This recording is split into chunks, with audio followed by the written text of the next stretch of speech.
Good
morning.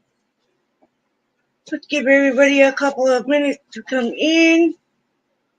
I can't see the screens with my glasses on.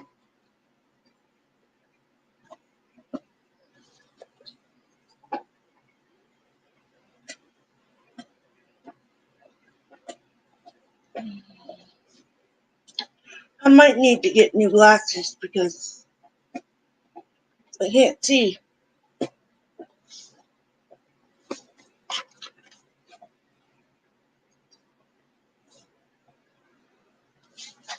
Blindy.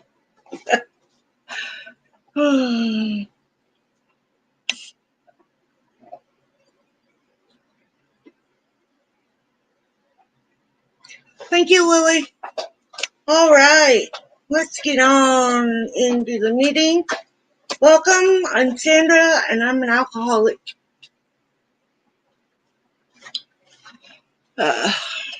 So please be kind in the chats if you want to chat.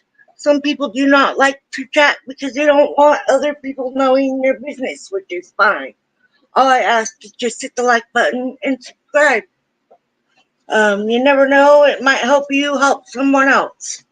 That's what some of my friends do in here, is just listen to know things that might help them with a family member or a friend. But please be kind. Do not harass each other. If you're drinking right now, please just refrain from saying that in the chat. And thank you in advance. So let's go ahead and start the meeting. I almost said video. I'm tired, you guys. And I have to work tonight, so bear with me. God, grant me the serenity to accept the things I cannot change, the courage to change the things I can, and the wisdom to know the difference. If you want to know what books I'm reading, I put it in the description, and I also tell you when I first start the video. This is what we refer to as the Big Book. And right now we're reading the Big Book, and the page and the chapter and the name of the chapter is in the description as well. Hi, Riza. The 12 steps. Step 1. We admitted we were powerless over alcohol, that our lives had become unmanageable. 2. Came to believe that a power greater than ourselves could restore us to sanity. 3. Made a decision to turn our will and our lives over to the care of God as we understood Him. 4. Made a searching and fearless moral inventory of ourselves. 5. Admitted to God, to ourselves, and to another human being the exact nature of our wrongs.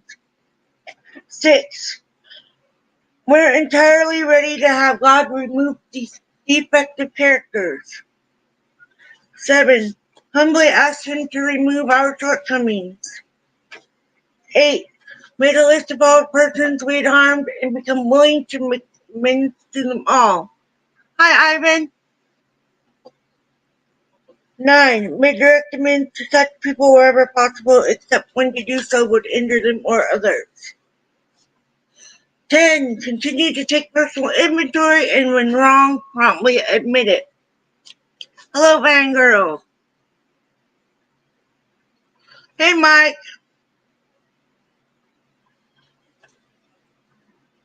Thank you.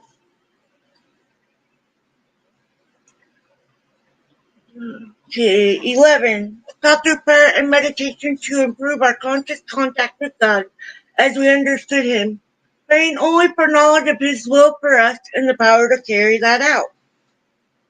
12. Having had a spiritual awakening as a result of these steps, we try to carry this message to alcoholics and to practice these principles in all our affairs. It's hot, and I'm drinking white chocolate mocha. Thank you, sis, for the white chocolate syrup and the whipping cream. So we're in the big book, and we are in chapter 10, the employers.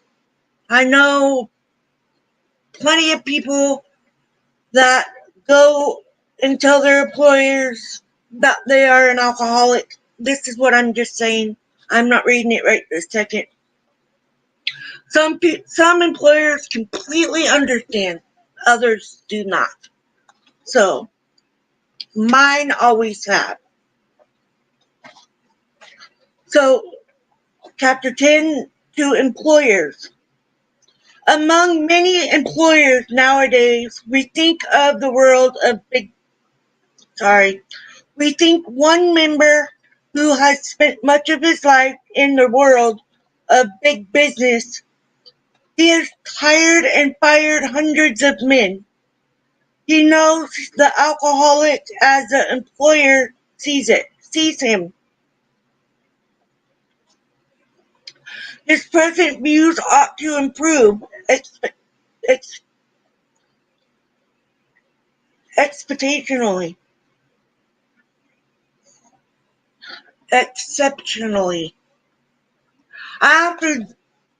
Words are hard for me to sound out sometimes. Useful to businessmen everywhere, but let him tell you. I was at one time assistant manager of a corporation department employing 6,600 men. One day my secretary came in saying that Mr. B insisted on speaking with me. I told her to say that I was not interested. I had warned him several times that he had but one more chance. Not long afterward, he had called me from Hartford on 2 successive days, so drunk he could hardly speak. I told him he was through, finally and forever. My secretary returned to say that it was not Mr. B on the phone. It was Mr. B's brother, and he wished to give me a message. I still expected a plea for clemency, but these words came through the receiver. I just wanted to tell you Paul jumped from a hotel window in Hartford last Saturday. He left us a note saying you were the best boss he ever had, and that you were not to blame in any way.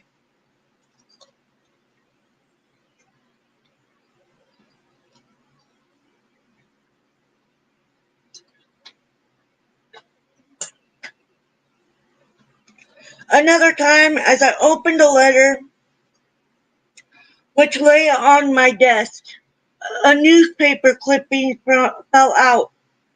It was an obituary of one of the best salesmen I ever had. After 2 weeks of drinking, he had placed his toe on the trigger of a loaded. The barrel was in his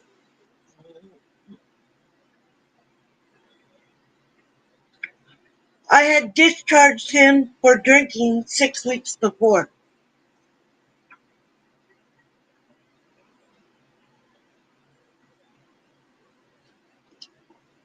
Still another experience. A woman's voice came faintly over long distance from Virginia.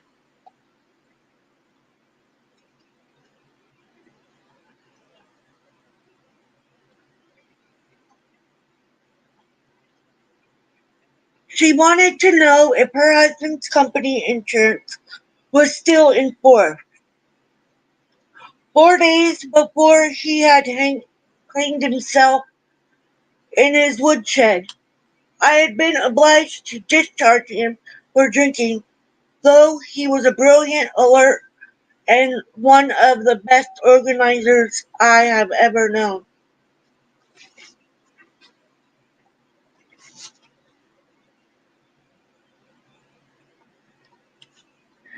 Here were three exceptional men lost to the world because I did not understand alcoholism as I do now.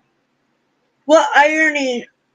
I became an alcoholic myself, but for the invitation of an understanding person, I might have followed in their footsteps.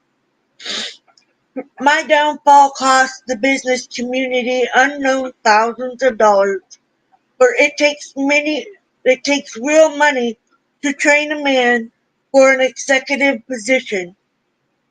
This kind of waste goes on unabated. We think the business fabric is short or is shot through with a situation each which might be helped by better understanding all around.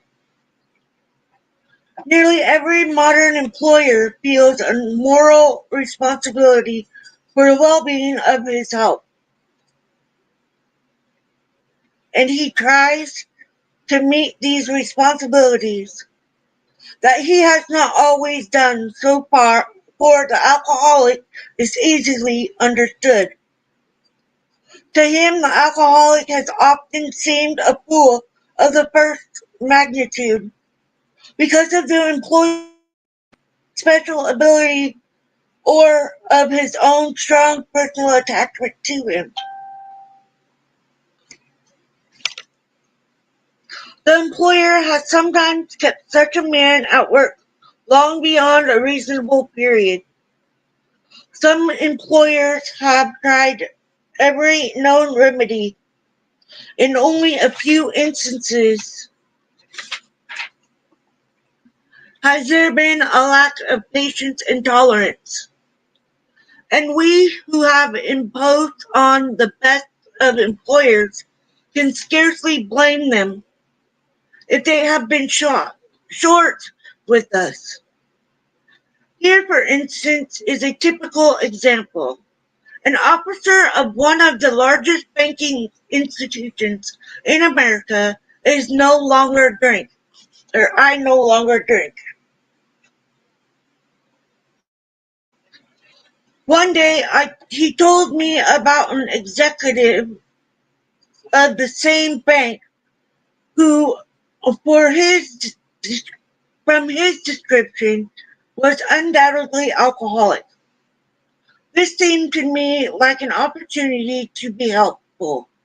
So I spent 2 hours talking about alcoholism, the malady, and described the symptoms and results as well as I could.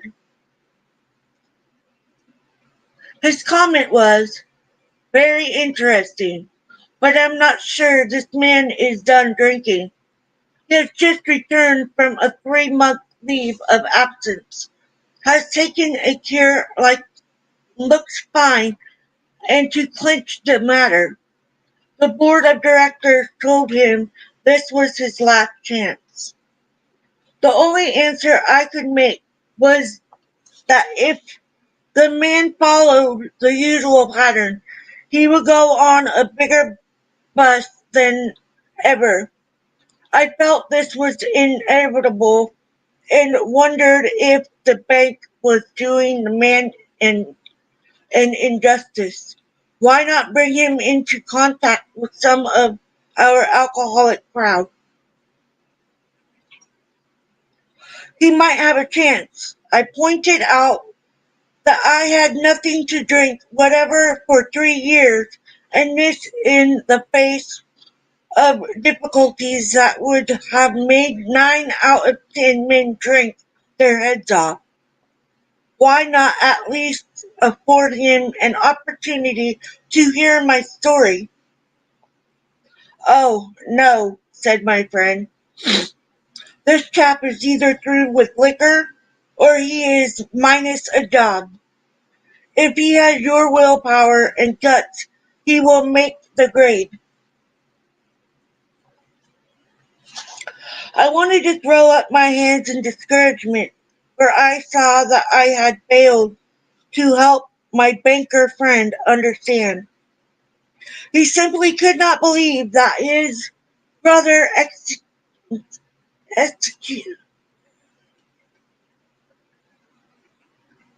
executive suffered from a serious illness. There was nothing to do but wait. Presently, the man did slip and was fired. Following his discharge, we contacted him without much ado. He accepted the principles and procedure that had helped us. He is undoubtedly on the road to recovery to me. This incident illustrates lack of understanding as to what really ails the alcoholic, and lack of knowledge as to what part employers might profitably take in salvaging their sick employees. If you desire to help, it might be well to degrade your own drinking or lack of it. Whether you are a hard drinker, a moderate drinker, or a teetotaler, you may have some pretty strong opinions, perhaps prejudice. Those who drink moderately may be more annoyed with an alcoholic than a total abstainer would be. Drinking occasionally and understanding your own reactions, it is possible for you to become quite sure of many things, which so far as the alcoholic is concerned, are not always so. As a moderate drinker, you can take your liquor or leave it alone whenever you want to. You control your drinking. Of an evening, you can go on a mild bender, get up the morning, shake your head, and go to business. To you, liquor is no real problem.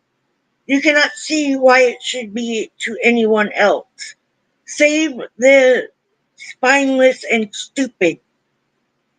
When dealing with an alcoholic, there may be a natural annoyance that a man could be so weak, stupid, and irresponsible.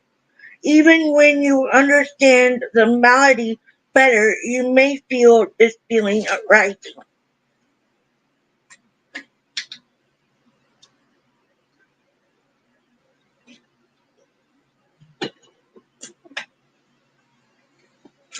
A look at the alcoholic in your organization is many times eliminating. Is he not usually brilliant, fast thinking, imaginative, and likable? When sober, does he not work hard and have a knack of getting things done? If he had these qualities and did not drink, would he be worth retaining? Should he have the same consideration as other ailing employees? Is he worth salvaging?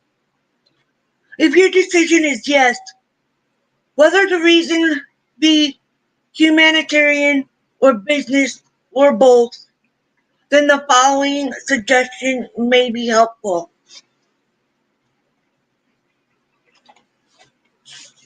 Can you discard the feeling that you are dealing only with habit, with stubbornness, or a weak will? If this presents difficulty, rereading chapter 2 and 3, where the alcoholic sickness is discussed at length, might be worthwhile. You, as a businessman, want to know the necessities before considering the results.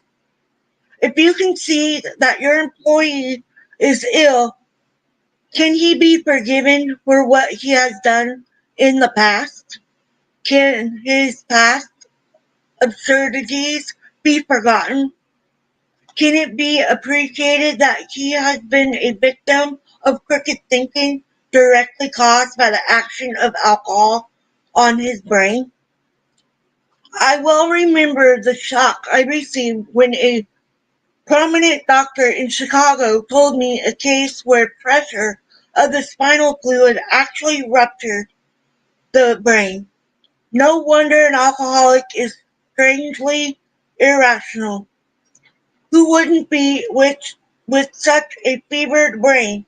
Normal drinkers are not so affected, nor can they understand the aberrations aberrations of the alcoholic. My neck.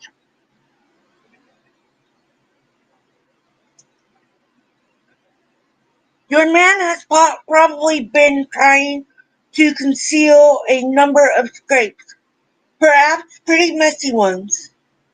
They may be dis, disgusting. You may be at a loss to understand how much a seemingly above-board chap could do could be so involved.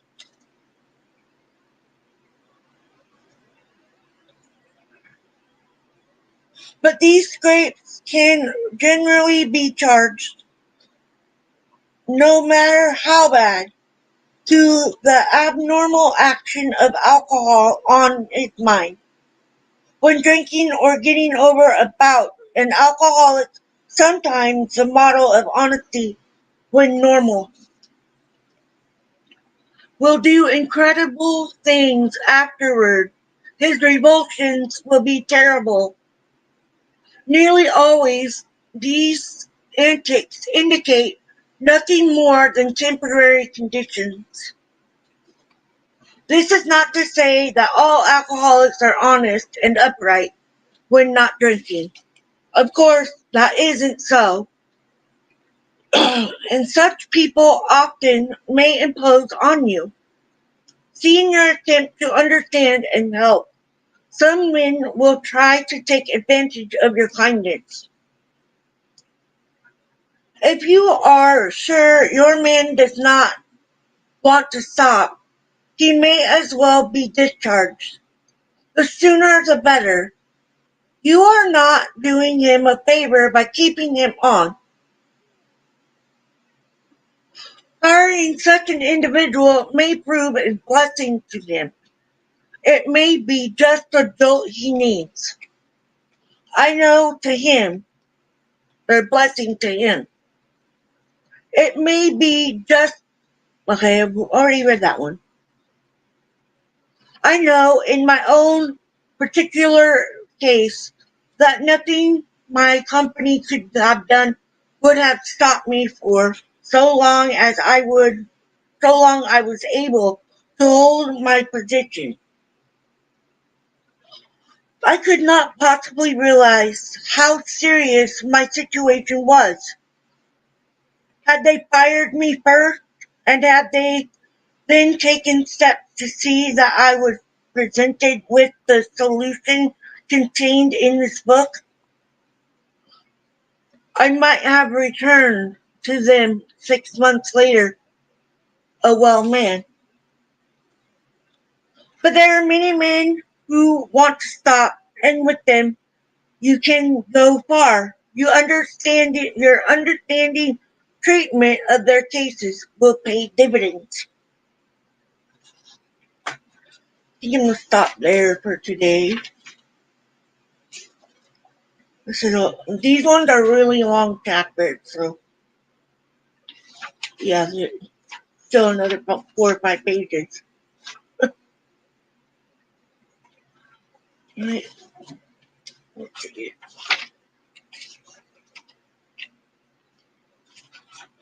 Yeah, still a few pages. So I started to cry because I completely understand the beginning part of the the people that got fired, the things that they do when they get completely drunk. It happens. It really does happen. And I used to think about that, you know, myself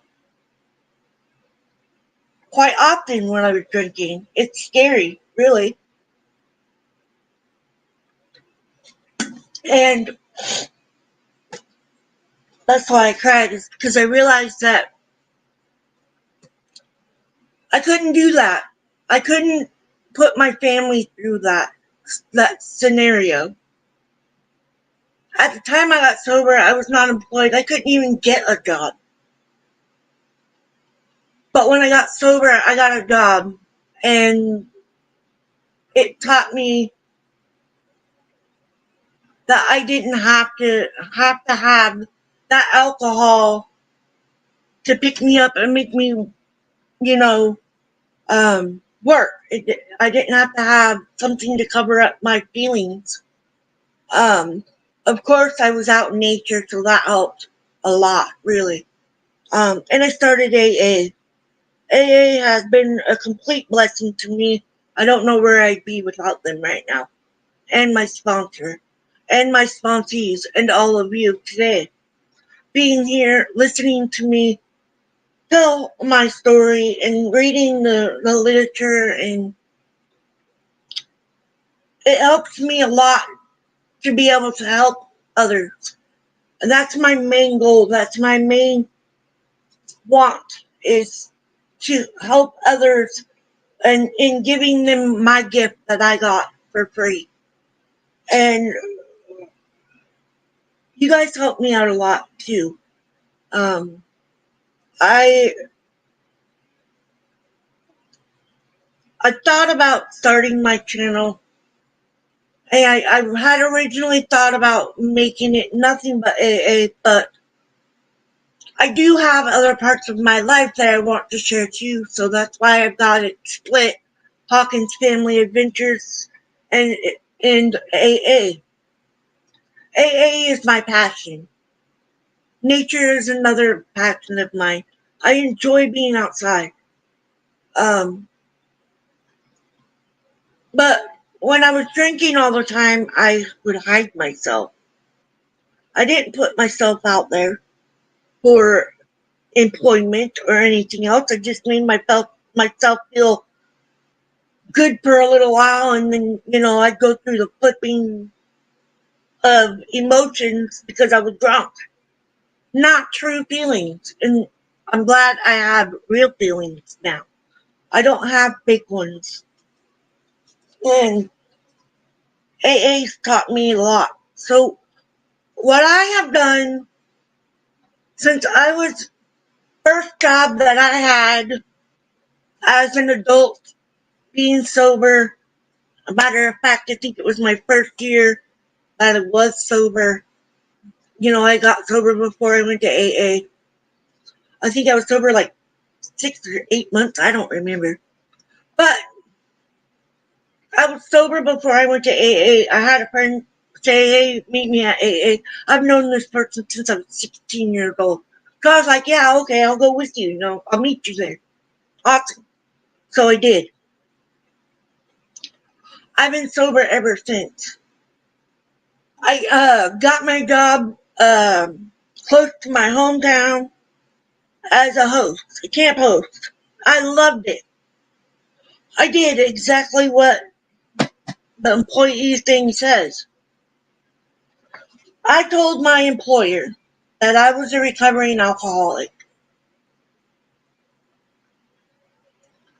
and they made accommodations for me because I was a recovering alcoholic.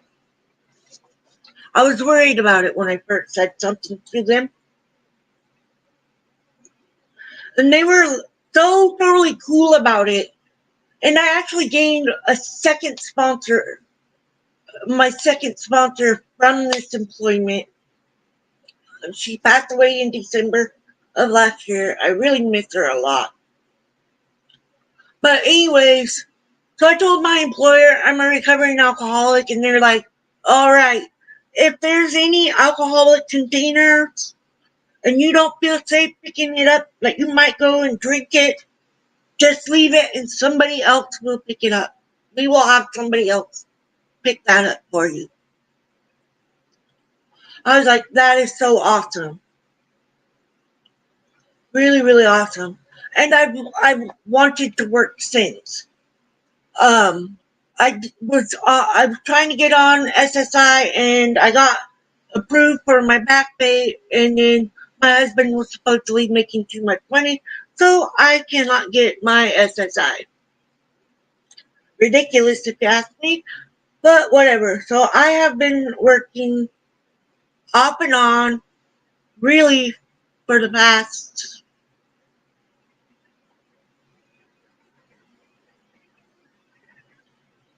9 years. I think it's been 9 years now. So, and I'm grateful for everyone that's been in my sobriety with me. I'm grateful for all of you. I'm grateful for my sponsees. Yes, I'm a sponsor, and I hold that with great pride. In I'm very proud of my sponsees that are sober and trying every day to stay that way, because sometimes you fall off the wagon and get back up, dust yourself off, and start again. And it's best if you start again right away, because the farther you go out on that drink, you're gonna have not a very good time. So yes, that's why I love you too, sponsor.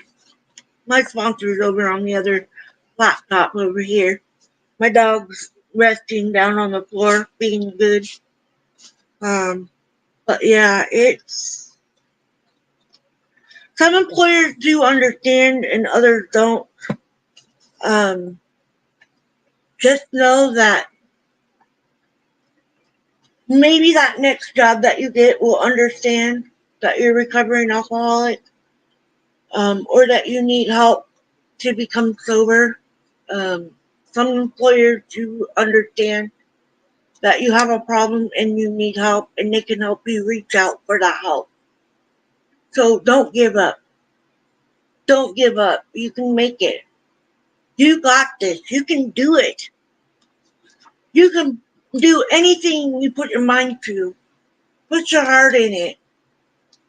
Think of all the wonderful things that you will get back for being sober. Your family, your friends. It's a lot. You get to see amazing things. Thank you, Vangirl. You get to see life with clear, open mind and clear eyes, and you can see life getting so much better than what it was. But I remember almost 10 years ago, where I was in my drinking. Because, yeah, I got sober before AA. I was sober for a year. And I went back out. And I tell you what, once I drank one, it wasn't just that one. I went right back down to where I just came from. And I was there for probably another year, year and a half. And I'm telling you now, the alcohol is not worth it. It's not worth risking your life for. It's not worth throwing your family away for. It's not.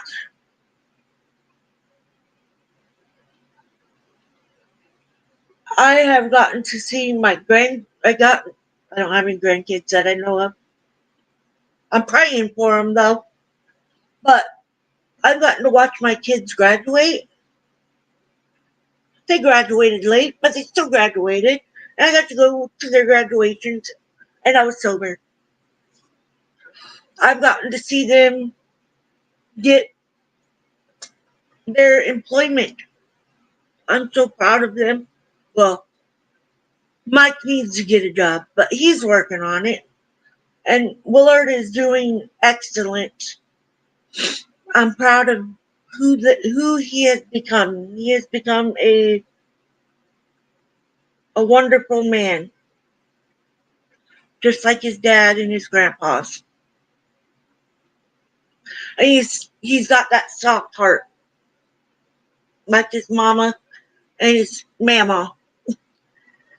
But and Mike he loves being home, and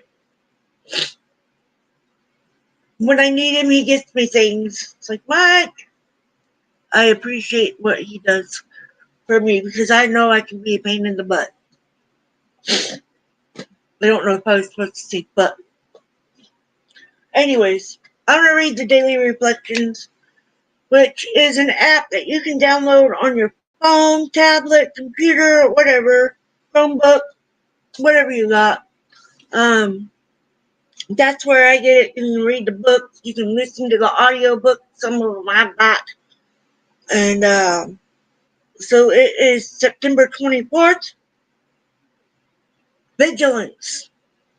We have seen the truth demonstrated again and again. Once an alcoholic, always an alcoholic. That's where I get that from. I will always be a recovering alcoholic. Commencing to drink after a period of sobriety, we are in a short time as bad as ever. If we are planning to stop drinking, there must be no reservations of any kind, nor any lurking notion that someday we will be immune to alcohol. Alcoholics Anonymous, page 33.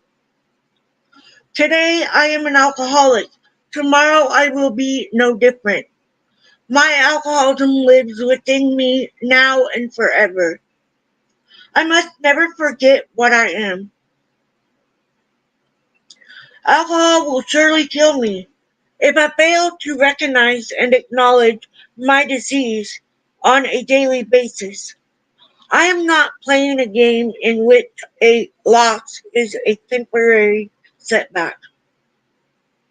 I am dealing with my disease, for which there is no cure, only daily acceptance and vigilance.